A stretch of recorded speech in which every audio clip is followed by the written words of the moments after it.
नमस्कार, आप सभी का स्वागत मौसम खबर में। मैं हूं मुकुल शर्मा। मौसम खबर में आपको बताएंगे देश के कौन से ऐसे हिस्से जहां छा सकता है कोहरा, कहां चल सकती है शीतलहर और इसके साथ ही क्या कुछ खास रहेगा मौसम में। आइए सबसे पहले नजर डालते हैं मौसम की बड़ी खबरों पर। जी हां, कहां खास गतिविधि जो है वो मौसम में दर्ज की जाएगी। देश के अलग अलग हिस्सों की अगर बात की जाए, और जो पहली बड़ी खबर है हिमाचल प्रदेश से, जहां पर कहीं कहीं घना कोहरा छा सकता है, इस तरह की जो संभावना है वो जताई गई है मौसम विभाग द्वारा। उत्तराखंड की अगर बात करें तो यहाँ छिटपुट हिस्सों में शीतलहर चलने की संभावना जताई गई है। वहीं केरल की अगर बात की जाए तो गिने चुने इलाकों में भारी बारिश का अनुमान यहां पर जताया गया है मौसम विभाग द्वारा। और इसके साथ ही अगर बात की जाए लक्षद्वीप की, तो यहां भी इक्का दुक्का जगहों पर तेज बारिश हो सकती है, इस तरह का जो अनुमान है वो जताया गया है। साथ ही मध्य महाराष्ट्र की अगर हम बात करें तो बिजली की चमक के साथ यहां भी तेज हवाएं चलने की संभावना बनी हुई है। अब आइए आगे बढ़ते हैं और नजर डाल लेते हैं मौसम पूर्वानुमान में कहां पर क्या कोई चेतावनी जारी की गई है या नहीं, और इसके साथ ही बारिश की स्थिति सबसे पहले इस मैप के जरिए आपको बताने की कोशिश करते हैं। देखिए कहां जो चेतावनी है वो जारी की गई है या क्या स्थिति रह सकती है। जो हरा रंग आप देख पा रहे हैं इस बात का सूचक कि इन क्षेत्रों में किसी भी तरह की कोई चेतावनी नहीं है, लेकिन जहां जहां पीला रंग देख पा रहे हैं नजर बनाए रखने की बात है। खासतौर से हिमाचल प्रदेश की अगर हम बात करें तो यहां पे घना कोहरा छा सकता है कहीं कहीं। उत्तराखंड की अगर बात की जाए तो यहां पे शीतलहर चलने की संभावना है। मध्य महाराष्ट्र की अगर बात की जाए तो बिजली की चमक के साथ तेज हवाएं यहां चलेंगी। बारिश की स्थिति आइए जान लेते हैं कहां दर्ज की जाएगी बारिश और कहां नहीं। फिलहाल उत्तर पश्चिम भारत की स्थिति आप देख सकते हैं, कहीं भी बारिश का कोई अनुमान नहीं जताया गया है। पहाड़ी क्षेत्रों की बात की जाए, मैदानी क्षेत्रों की बात करें, यानी जम्मू कश्मीर में आप देख सकते हैं, लेह लद्दाख, हिमाचल प्रदेश, उत्तराखंड, यहां भी बारिश नहीं है। और साथ ही पंजाब, हरियाणा, दिल्ली, उत्तर प्रदेश में कहीं भी फिलहाल बारिश की कोई संभावना नहीं जताई गई है मौसम विभाग द्वारा। तो फिलहाल आप देख सकते हैं यहां बारिश नहीं होगी। आगे बढ़ते हैं, पूर्वी भारत का रुख कर लेते हैं और यहां आप देख सकते हैं पश्चिम बंगाल और सिक्किम की अगर हम बात करें तो यहां जरूर कहीं कहीं बारिश हो सकती है। इसके अलावा आप देख सकते हैं बिहार, झारखंड, ओडिशा की बात की जाए यहां भी बारिश नहीं है। और साथ ही पूर्वोत्तर राज्यों में भी फिलहाल बारिश के कोई आसार नजर नहीं आ रहे। आगे बढ़ते हैं, दक्षिण भारत में आप देख सकते हैं कई जगह, देखिए सबसे अगर हम तटीय कर्नाटक की बात करें, केरल की बात करें तो यहां अधिकतर जगह बारिश का अनुमान जताया गया, जबकि भीतरी दक्षिण कर्नाटक में अनेक स्थानों पर बारिश होगी। लक्षद्वीप में भी आप देख पा रहे होंगे अधिकतर जगह यहां बारिश होगी, जबकि जो जहां जहां पीला रंग आप देख पा रहे हैं जिन राज्यों में, वहां भी कई जगह बारिश का अनुमान है। तो तेलंगाना में भी कहीं कहीं बारिश। और मध्य भारत की स्थिति आइए देख लेते हैं, कोंकण, गोवा, मध्य महाराष्ट्र में आपको नजर आ रहा होगा यहां पर कई जगह बारिश हो सकती है। जबकि गुजरात की हम बात करें, पश्चिमी मध्य प्रदेश की बात की जाए, मराठवाड़ा, विदर्भ और छत्तीसगढ़ में कहीं कहीं बारिश का अनुमान जताया गया है। जबकि राजस्थान, सौराष्ट्र की बात हम करें, पूर्वी मध्य प्रदेश की बात की जाए, यहां फिलहाल बारिश नहीं होगी। पिछले 24 घंटों के दौरान देखिए क्या खास स्थिति जो है वो दर्ज की गई है। आप देख सकते हैं जम्मू कश्मीर और इसके साथ साथ लद्दाख की अगर हम बात करें तो यहां पर कहीं कहीं जो बारिश है वो दर्ज की गई है पिछले 24 घंटों के दौरान। इसके साथ ही उत्तराखंड में आप देख सकते हैं यहां पर कोहरे की जो स्थिति है वो दर्ज की गई है। साथ ही पश्चिमी उत्तर प्रदेश और पूर्वी उत्तर प्रदेश में भी सुबह के समय कई जगह जो घना कोहरा है वो दर्ज किया गया। धीरे धीरे जो कोहरे की स्थिति है वो सीधे तौर पर नजर आ रही है। वहीं पूर्वी भारत की अगर बात की जाए तो यहां भी आप देख सकते हैं बिहार में कई जगह जो घना कोहरा है वो पिछले 24 घंटों के दौरान दर्ज किया गया था। सुबह के समय कोहरे की स्थिति रही थी। और ओडिशा में कहीं कहीं जो बादल हैं वो बरसते हुए भी नजर आए, यानी हल्की फुल्की जो बारिश है वो दर्ज की गई। दक्षिण भारत की अगर बात की जाए तो आप देख सकते हैं केरल में ना सिर्फ जो बारिश है कहीं कहीं वो दर्ज हुई, बल्कि तेज हवाएं भी चली। इसी तरह कर्नाटका के अलग अलग क्षेत्रों में भी बारिश की स्थिति दर्ज की गई। तमिलनाडु, पुडुचेरी, तटीय आंध्र प्रदेश में बारिश और तेज हवाएं चली। और साथ ही अंडमान निकोबार में भी जो बारिश की स्थिति है वो पिछले 24 घंटों के दौरान दर्ज की गई। तो रायलसीमा में भी आपने जाना क्या स्थिति रही है, तो ये तो जाना आपने फिलहाल क्या स्थिति है मौसम की, लेकिन और क्या कुछ खास रहेगा मौसम में ये जानकारी आपको देंगे इस छोटे से ब्रेक के बाद। जल्द हाजिर होंगे, आप बने रहिए दूरदर्शन किसान पर।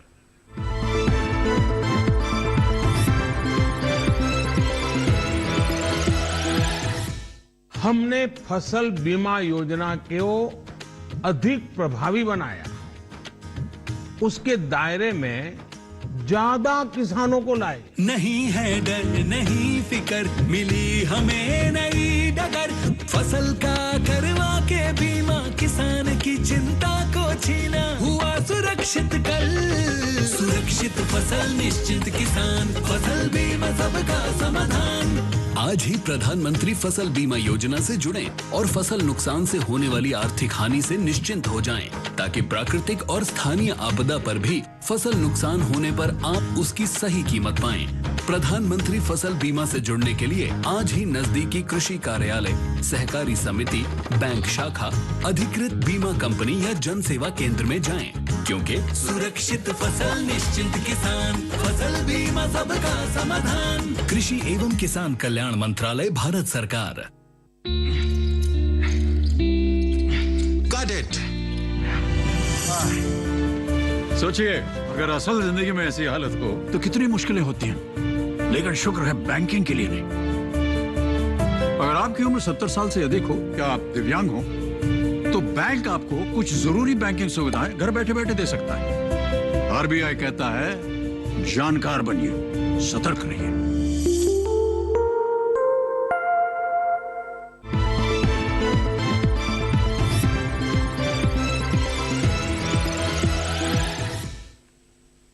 ब्रेक के बाद आप सभी का एक बार फिर स्वागत मौसम खबर में। अब आइए बुलेटिन में आगे बढ़ते हैं और बात कर लेते हैं जिस तरीके से अलग अलग गतिविधियां जो हैं वो मौसम में दर्ज की जा रही हैं। कहीं पर कोहरे की स्थिति, कहीं तेज हवाएं तो कहीं बारिश भी। ऐसे में तापमान का हाल क्या दर्ज किया गया है, इसमें हम बात करेंगे न्यूनतम और अधिकतम तापमान की। न्यूनतम तापमान में फिलहाल किस तरह का बदलाव आया है, आइए जान लेते हैं। आप देख सकते हैं यहाँ पे मध्य महाराष्ट्र, मराठवाड़ा, विदर्भ, छत्तीसगढ़ की अगर बात करें या फिर मध्य प्रदेश की, तो न्यूनतम तापमान में इजाफा दर्ज किया गया है 5 डिग्री सेल्सियस। ये ज्यादा दर्ज किया गया है सामान्य तापमान के मुकाबले पिछले 24 घंटों के दौरान। जी हाँ, जो एक इजाफा हमने देखा है न्यूनतम तापमान में, और खासतौर से अगर बात की जाए पंजाब, चंडीगढ़ की, इसके अलावा पूर्वी उत्तर प्रदेश की हम बात करें तो यहाँ भी आप देख सकते हैं न्यूनतम तापमान में जो इजाफा दर्ज हुआ है वो करीब 3 से 5 डिग्री सेल्सियस का इजाफा यहाँ भी दर्ज किया गया है तापमान की, अगर खासतौर से बात करें।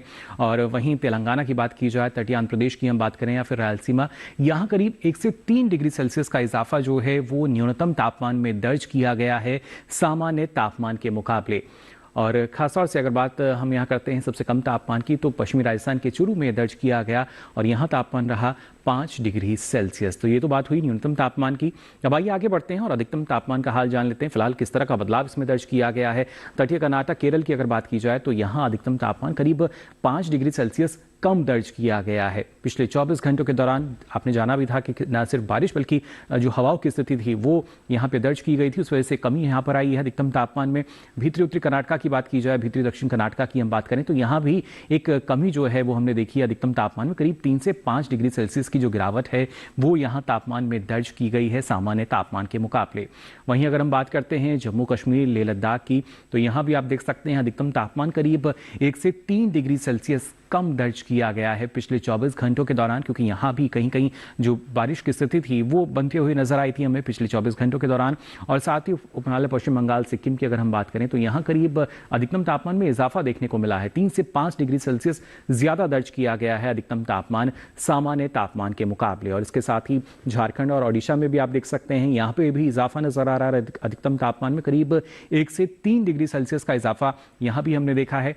और पूर्वोत्तर राज्यों की अगर बात की जाए तो आप देख सकते हैं अरुणाचल प्रदेश, असम, मेघालय, यहाँ भी 1 से 3 डिग्री सेल्सियस अधिक दर्ज किया गया है अधिकतम तापमान सामान्य तापमान के मुकाबले पिछले 24 घंटों के दौरान। तो देखिए किस तरह का जो बदलाव है अधिकतम तापमान में वो फिलहाल नजर आ रहा है, इसकी जानकारी आपको हम दे रहे हैं। और सबसे अधिक तापमान देखिए गुजरात के सूरत में दर्ज हुआ, यहाँ अधिकतम तापमान रहा 33.7 डिग्री सेल्सियस। तो जाना आपने किस तरह का बदलाव फिलहाल अधिकतम और न्यूनतम तापमान में दर्ज किया जा रहा है। लेकिन देश के प्रमुख शहरों की अगर हम बात करते हैं वहां पर अधिकतम और न्यूनतम तापमान की स्थिति क्या रही, आइए इस पर भी डालते हैं नजर।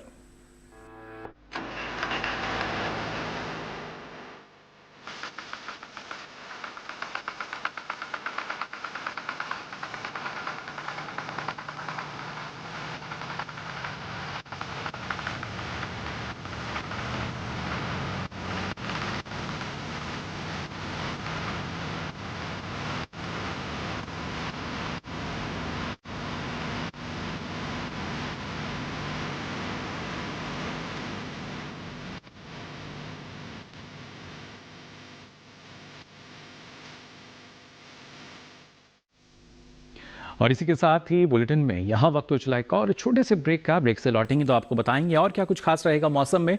आप बने रहिए दूरदर्शन किसान पर।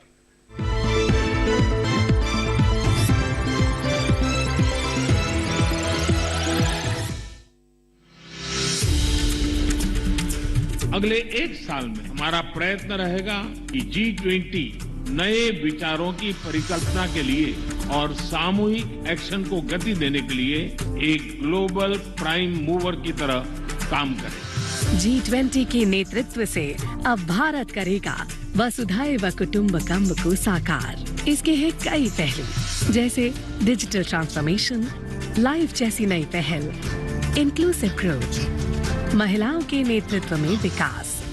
G20 की बैठकें होंगी भारत के विभिन्न शहरों और राज्यों में, ताकि हमारी अद्भुत विविधता और समृद्ध परंपरा का मिले भरपूर अनुभव। G20 भारत की अध्यक्षता लाएगी नई सोच और सबके प्रयास से सबके विकास में वृद्धि। वसुधैव कुटुंबकम, एक पृथ्वी, एक कुटुंब, एक भविष्य।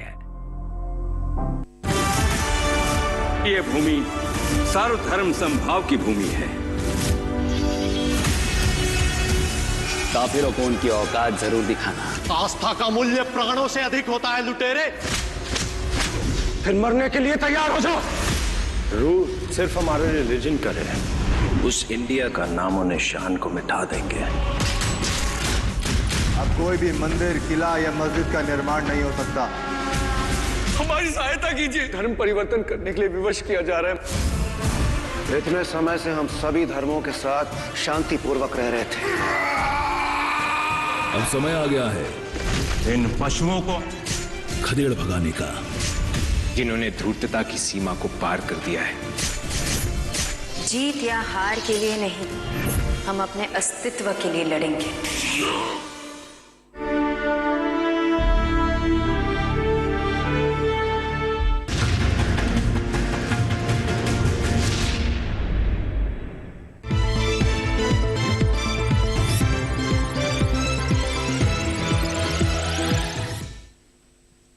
ब्रेक के बाद आप सभी का एक बार फिर स्वागत मौसम खबर में। अब आइए बुलेटिन में आगे बढ़ते हैं और बात कर लेते हैं देश के प्रमुख शहरों में वायु गुणवत्ता की स्थिति क्या बनी हुई है वायु गुणवत्ता सूचकांक के आधार पर। जी हां, कहां कौन सी श्रेणी में यहाँ की जो वायु गुणवत्ता है अलग अलग शहरों की वो फिलहाल नजर आ रही है।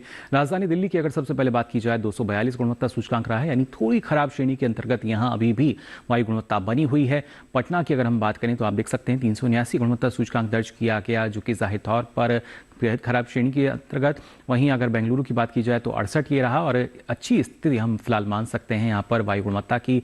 अहमदाबाद में आप देख सकते हैं 156 दर्ज किया गया, जो कि संतोषजनक स्थिति फिलहाल देखी जा सकती है वायु गुणवत्ता सूचकांक के आधार पर। पुणे में 138 रहा गुणवत्ता सूचकांक, यानी यहाँ भी संतोषजनक स्थिति फिलहाल बनी हुई है वायु गुणवत्ता की। हैदराबाद की अगर बात की जाए तो ये 59 दर्ज किया गया, जो कि अच्छी श्रेणी के अंतर्गत है यहाँ वायु गुणवत्ता की अगर बात की जाए। कोलकाता की अगर हम बात करें 314 रहा गुणवत्ता सूचकांक, यानी यहाँ भी खराब श्रेणी जो है फिलहाल वो वायु गुणवत्ता की बनी हुई है। मुंबई में 166 दर्ज किया गया, यानी संतोषजनक स्थिति अभी कही जा सकती है वायु गुणवत्ता की यहाँ पर। अब आइए आगे बढ़ते हैं और नजर डालते हैं पर्यटन पूर्वानुमान में। देश के प्रमुख पर्यटन स्थलों पर अगले 4 दिन कैसा मौसम रहेगा। जम्मू कश्मीर के श्रीनगर की अगर पहले हम बात करें तो आप देख सकते हैं मंगलवार और बुधवार को यहाँ पर कोहरे की जो स्थिति है वो जाहिर तौर पर बनती हुई नजर आ रही है, जबकि गुरुवार और शुक्रवार की हम बात करें तो मौसम पूरी तरीके से खुला हुआ हमें नजर आ रहा है। कोई भी खास गतिविधि इसमें दर्ज नहीं की जाएगी और जो कोहरा आप देख पा रहे हैं सुबह के समय जरूर रहेगा, उसके बाद मौसम खुला रह सकता है। ऐसे में अधिकतम तापमान करीब 11 से 12 डिग्री सेल्सियस तो न्यूनतम तापमान -1 से -3 डिग्री तक पहुंच सकता है अगले 4 दिनों के दौरान श्रीनगर में। अब आइए आगे बढ़ते हैं और बात करते हैं उत्तराखंड के हरिद्वार की। तो यहाँ भी आप देख पा रहे होंगे पर्यटन के लिहाज से काफी बेहतर मौसम है। मंगलवार से लेकर शुक्रवार तक चारों ही दिन जो मौसम है वो हमें खुला हुआ नजर आ रहा है और ऐसे में जो अधिकतम तापमान है करीब 25 से 27 डिग्री सेल्सियस के आसपास ये रह सकता है, तो वहीं न्यूनतम तापमान भी करीब 7 से 8 डिग्री सेल्सियस के आसपास बने रहेंगे अगले 4 दिनों के लिए। और आइए अब बात कर लेते हैं पंजाब के आनंदपुर साहिब की। तो यहाँ भी मंगलवार, बुधवार, गुरुवार आपको नजर आ रहा होगा जो मौसम है पूरी तरीके से खुला रहेगा। कोई भी खास गतिविधि इसमें दर्ज नहीं की जाएगी, लेकिन शुक्रवार में जरूर कुछ एक जगह जो बादल हैं वो छाए हुए रह सकते हैं। हालांकि बरसने की संभावना इनकी कम है, लेकिन फिर भी कहीं कहीं जो बादल हैं वो छाए रहेंगे। ऐसे में अधिकतम तापमान करीब 26 से 27 डिग्री सेल्सियस रहेगा, तो न्यूनतम तापमान करीब 6 से 7 डिग्री सेल्सियस के आसपास बना रहेगा।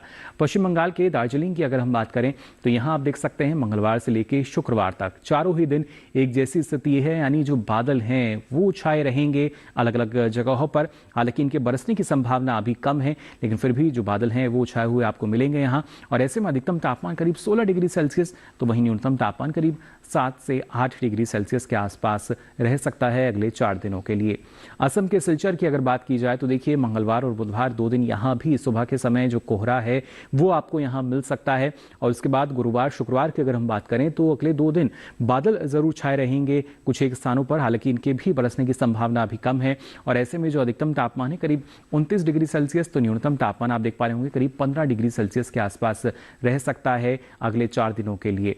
अब बात करते हैं सिक्किम के गंगटोक की, तो यहाँ भी आप देख सकते हैं मंगलवार को कुछ एक जगह जो बादल हैं वो छाए हुए नजर आ रहे हैं, जबकि बुधवार गुरुवार में बादल बरसते हुए हम यहाँ देख सकते हैं। बारिश की स्थिति जो है वो बनी हुई है और शुक्रवार में एक बार फिर से जो बादल हैं कुछ एक स्थानों पर वो छाए रहने का अनुमान जताया गया है मौसम विभाग द्वारा। ऐसे में अधिकतम तापमान करीब 14 से 15 डिग्री सेल्सियस, तो न्यूनतम तापमान भी करीब 8 से 9 डिग्री सेल्सियस के आसपास रह सकता है।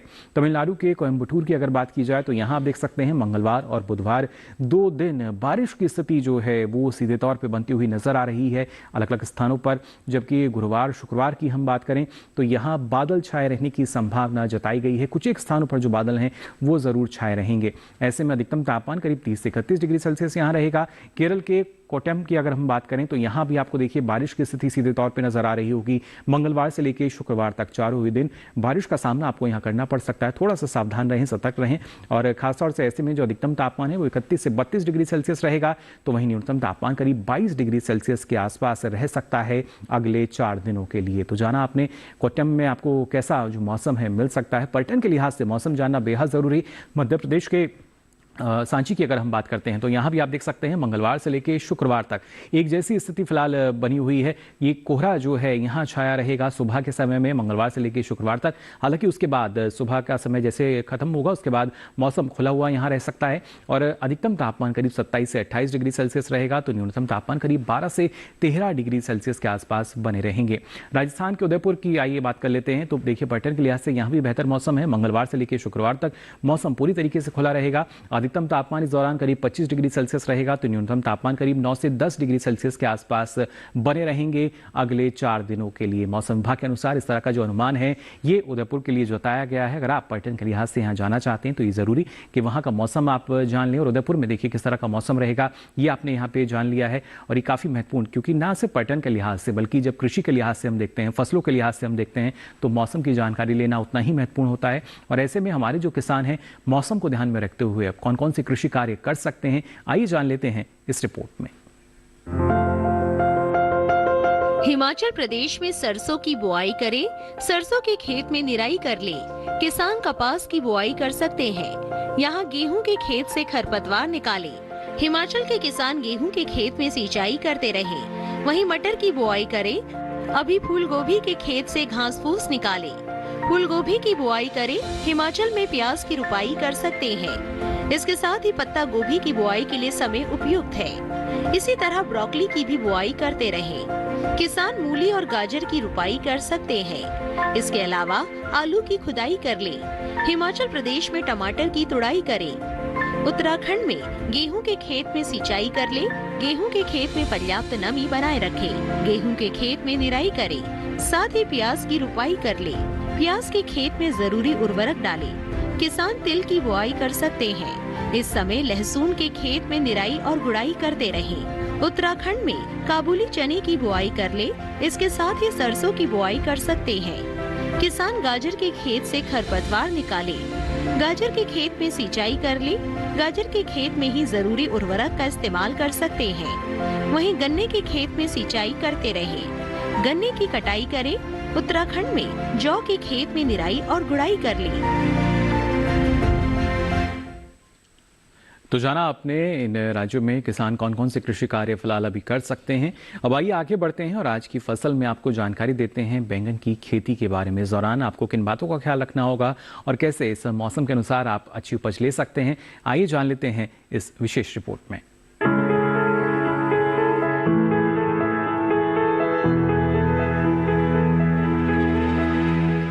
ये समय बैंगन की बुआई के लिए अनुकूल है। बैंगन की बुआई करने से पहले खेतों को अच्छी तरह तैयार कर ले।